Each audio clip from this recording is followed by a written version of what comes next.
to Griffon Update Sports, a student-produced show all about Missouri Western athletics. We've got it all every week. Highlights, games, players, fans, and every sport all year long. Welcome to Griffon Update Sports. I'm your host, Bailey Ketchum. And I'm Gannon Cornley. On today's show, we're going to take a sneak peek at this year's men's and women's basketball teams. We'll also choose and highlight the game of the week and give you updates on all upcoming sporting events. And of course, we'll have our usual roundtable discussion about a hot sports topic. This week, we're going to talk about the beginning of Missouri Western's basketball season. Oh, that'll be good.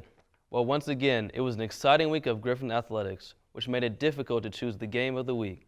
But we decided to go with the women's soccer first playoff game versus Central Oklahoma. Sports reporter Jacob Michael has more on the game. It was exactly the way the women's soccer team could have pictured it. A postseason soccer contest on their field in front of their crowd for the first time ever in school history. Missouri Western faced off against Central Oklahoma Wednesday night in the first round of the MIAA Championships, with Western as the 2 seed while Central O was number 7. A win for Missouri Western means a spot would be made for them in the semifinals of the MIAA tournament and potentially a spot in the NCAA Championships. Early on in the contest, the Griffins would strike first. Cassidy Minke gets the steal on the pass, gets past the goalie, and takes care of the rest. The 15th goal on the season for the junior and now 2-time first-team All-MIAA selection. Griffins would take a 1-0 lead in the 10th minute. At a time when some thought the game was going to be a rout, the Broncos would have something to say about it, but not until the 72nd minute when the pressure was mounting. Asha Hale would dribble past the defender and score the goal that UCO so desperately needed. The score tied at 1-1 with 18 minutes to play. The Griffins were 15-3 on the season going into this game, the best season in school history, so it's only fitting that this game would end in a victory for them, and that's exactly what happened. Cassidy Minke gets the ball, finds her teammate Sydney Cluck, who squeaks the ball past the goalie somehow and would score the game-winning goal with 5 minutes to play in regulation. The senior came up big and was ecstatic to score the winning goal with the season on the line and no guarantees. It meant a lot. When they got their goal that tied it up, it hit me in the gut, and I was like, oh my gosh, like, this could be it. But I had confidence in us, so getting that last goal it felt really good. That's a really good team.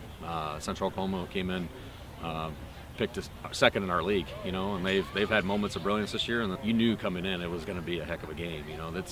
That's any time you play in the tournament, and we've gone as a 6th and 7th seed and battled until the very end of the games too. So we knew it was going to be a tight game, but just found a way tonight and proud of our players. The women's soccer team had never seen past the first round until that night. 2-1 was the final score. The Griffins would advance and hopefully find themselves a spot in the NCAA tournament. Reporting for Griffon Update Sports, I'm Jake Michael.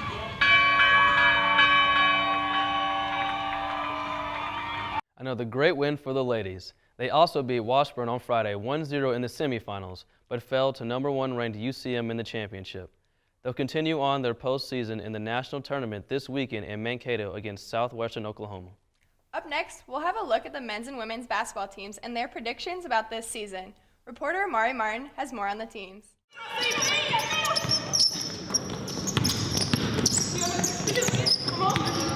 Mindset's completely different than what it has been because, last year I was a sophomore and I was a freshman, and now that this year I'm a junior and we have all new people, so I'm like the oldest one on the team, kinda.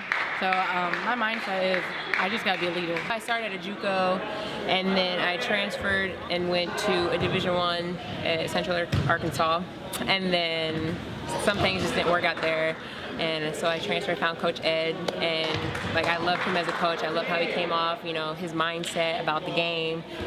He's passionate, and that's what drove me to come here and play for him.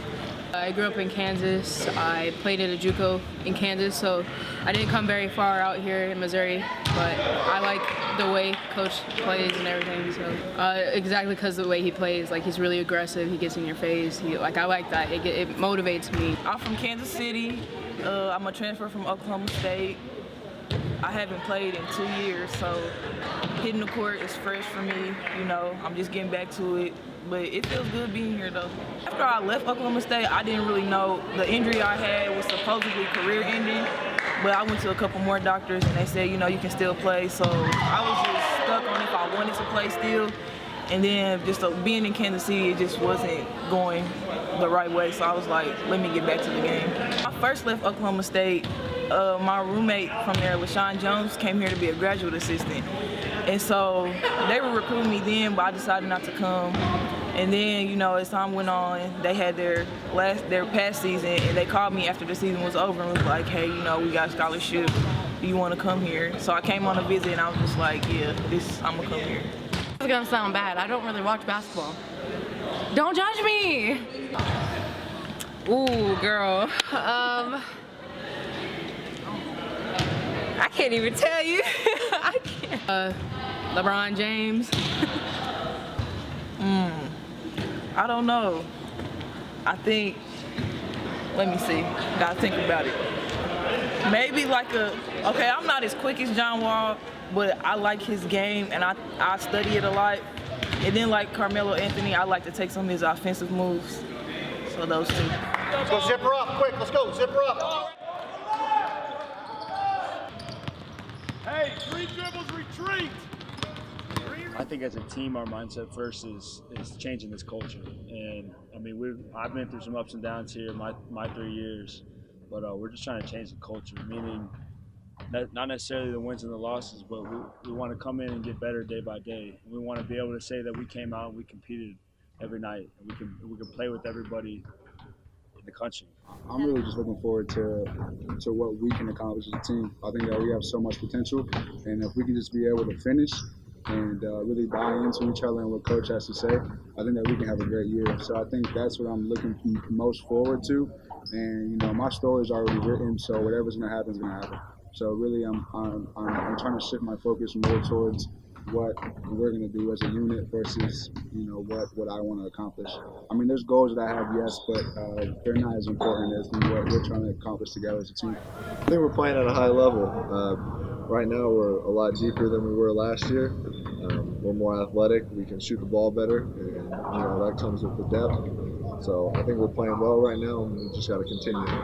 Funniest guy on the team, the most odd guy on the team is Joe. Joe is funny because a lot of things he does is odd. A lot of things he does is strange, thing I've never seen before. He's probably just one of the goofiest guys I've ever met in my life. Just some things he says, some things he tries to get you to laugh about, and then the things that he just says that he really thinks is normal, that it's just. Yeah, I'm just funny. I can just make anyone laugh. I'm not afraid to say wild stuff all the time. So, you know, I can just say either a normal thing or a wild thing. It'll be funny because I say it. Studious Joe, up in the St. Joe doing accounting, because he is a smart guy. Joe. I can't wait to see what they all accomplish this season. You know, Gannon, it's always nice to hear from our sports fans. So it's time to hear Missouri Western students' opinions on the latest sports news. Check out what they had to say. I'm Derek Zimmerman-Geyer, and I'm here with Kenzie Hilzer. And Kenzie, first off, what do you expect from the men's basketball team in the conference play? I expect them to be number one, like all the Griffs are. Number one, just like all the other Griffs, that's right. And Kenzie, what sport do you play? I play softball. Oh yeah, they're definitely number one. And what do you expect from the women? I expect them to be number one, as always. It's constant trend, number one. And I'm here with Jonathan Owens. Jonathan, first off, men's basketball season is starting soon, and what do you expect from the men in conference play? I'm kind of excited for them. You know, we got a pretty good team this year. I know Cole's going to be a big-time player for us, so I'm excited to watch him play and get a lot of good wins for us. And regarding the women in their conference? Well, I know the women, they're always dominant, you know, so I'm excited for them too. You know, it's something else for us to watch. You know, I finally get to watch a game now, and I'm excited to do it. And what do you expect from the men just overall, like coming back from kind of a disappointing season last year? I know that they've been doing a lot of hard work, and I expect them to, you know, have a very, very more improved season. You know, I know their coach has been on them a lot, and I know I've seen him in the gym all the time, you know. So I know I'm confident they're going to have a better season this year. And the women will do just as well as they always do. Yeah, you know, with them, you know, I think they expect, you know, to be at the top level of their conference. You know, I know the men are going to get there. Yep, the women's team is always good, and water is wet. All right, so here we got Kellen Renters. And Kellen, men's basketball season and women's season is coming up. What do you expect from the men? I know that they've been working really hard, so I expect them to come out and work really hard and have a good season. So that's what I'm hoping for. And the women? The women, same thing. We got a lot of new women on the team, so hopefully they'll be able to have a successful season as well. How do you think the conference will pan out for both of them? I think they'll definitely be top half. That's for sure. All right, we're here with Brett Lucas Howery. Brett Lucas Howery. Good to see you. How you doing? How you doing? All right. Basketball season is on its way, and how do you think the men are going to hold up this year? They didn't really have the greatest seasons last year. They obviously had a lot going wrong, so I'm hoping with the new attitude and the new outlook on things, I'm really hoping that they stay in the top half. And the women, who are always good. They're constantly good, and I think they're constantly one of the better Griffon sports on campus. So my expectations are high. So I really hope they do really good this year. Constantly good as always. And as for the conference-wise, how do you think it'll pan out for both of them?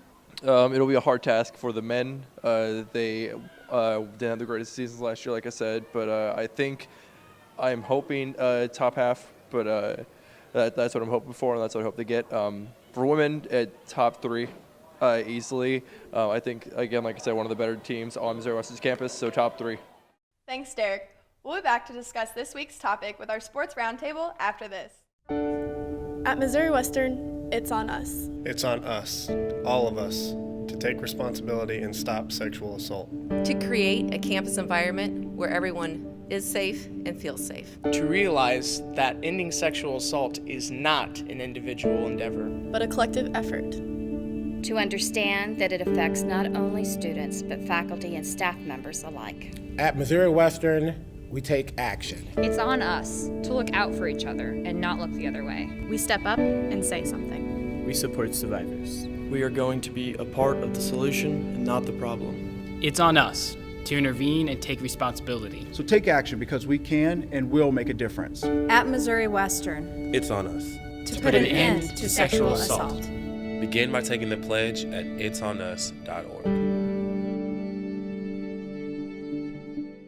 Gannon and I are here along with Griffon News sports editor Derek Zimmerman-Geyer and special guest Griffon Update producer Amari Martin to talk about this week's hot sports topic. This week, we're talking about the start of the Missouri Western basketball season. Ladies first, what are your guys' predictions on this year's season? I don't know about you guys, but I am so excited to watch this women's team. Every single season, they're so exciting to watch. But this is a rebuilding and a reteaching season for Coach Ed. I mean, he has 9 new players, 3 returning starters. One of those returning is just the only starter they had last year. So you have to think about that. But these girls are special.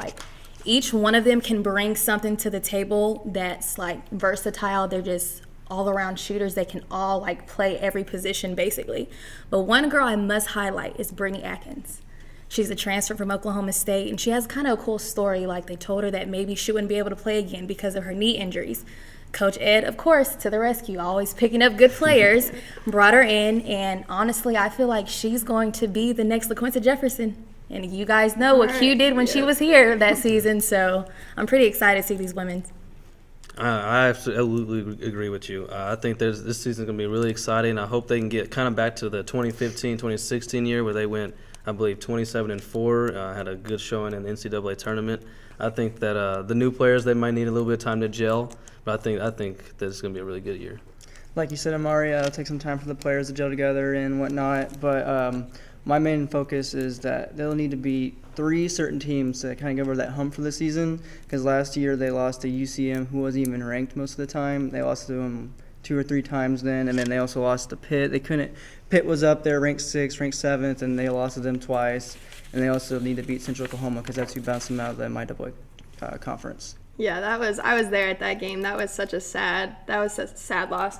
But they're picked 6th in the preseason polls this year, and I think I don't think that deserves they deserve that, because I think that they are a top team. They did have a really awesome team last year, and they lost a lot of those key players. But they have Malia Richardson, Erin Anderson, and Savannah Lentz returning, and they weren't necessarily the top players all the time last year, but they did contribute to the team very much. And like you said, I'm really excited to watch Brittany play. I mean, not playing for 2 years and then coming back and playing, I'm really excited to see what she can do. Yeah, and another thing is I kind of feel like people are kind of looking at this women's team like, I don't know what they're going to do. Like, this is a whole new team. And I mean, I understand that to the point where they are going against teams that have been playing in the MIAA, like girls who've been playing for 2 or 3 years. But I honestly feel like the girls are going to take over the MIAA. Oh, yeah. I can see that.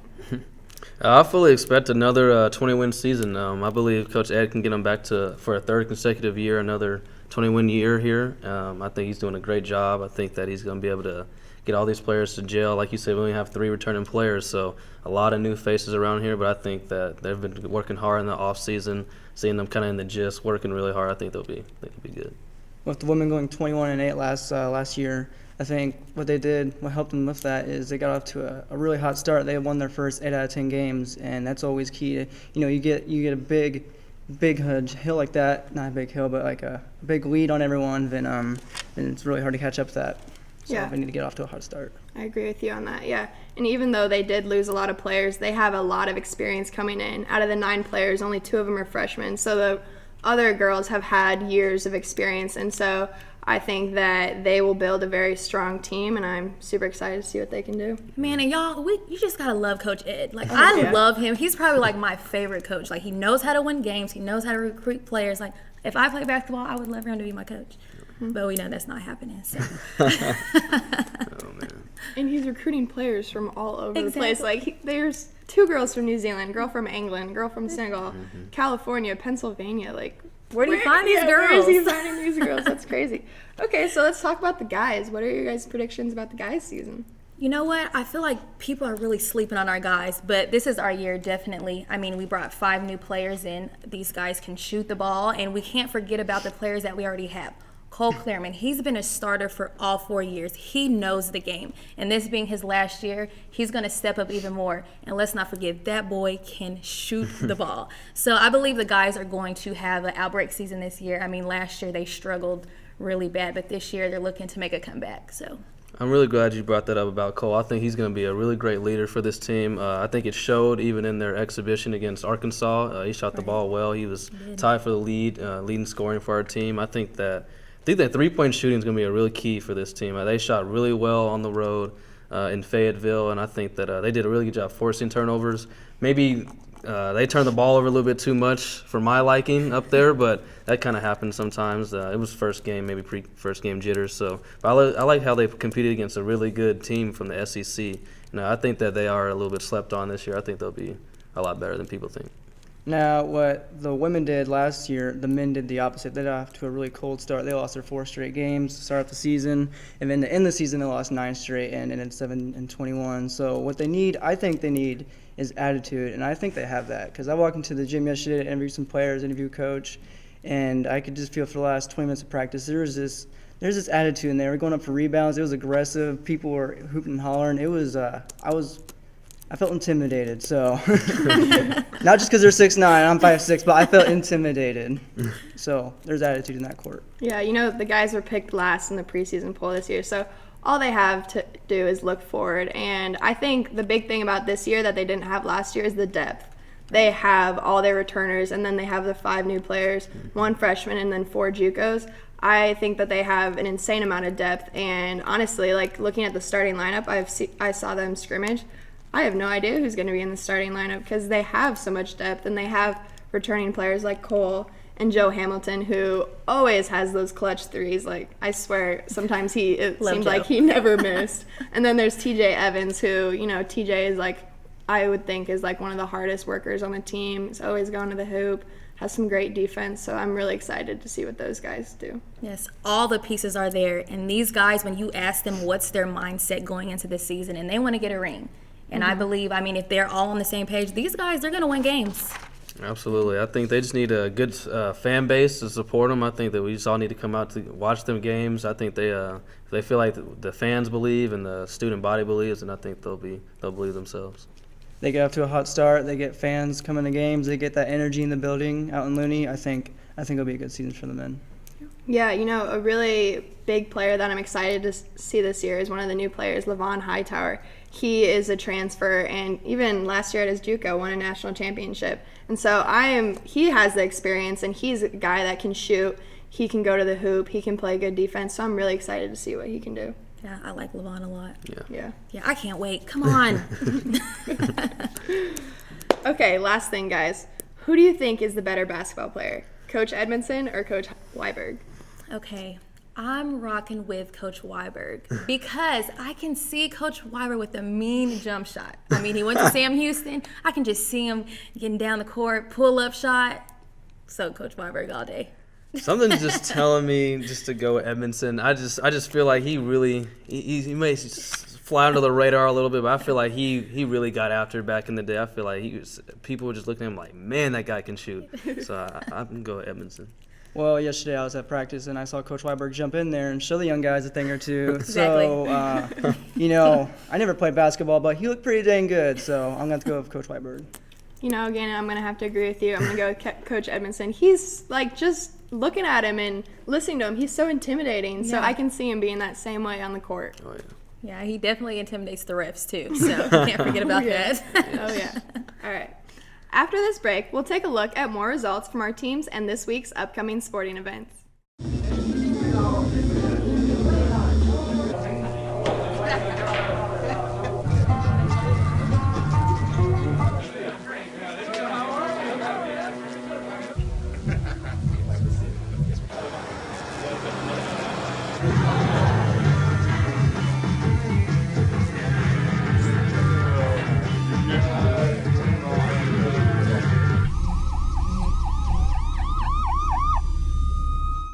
Welcome back. Before we end the show, we have more updates about what's going on with all our sports.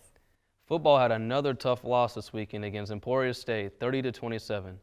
Volleyball went 2-0 this weekend with wins over Missouri Southern and Southwest Baptist. Men's and women's cross country competed in the NCAA Central Region Championships. Men placed 24th and women placed 14th, with Caitlin Shoemaker finishing 13th individually.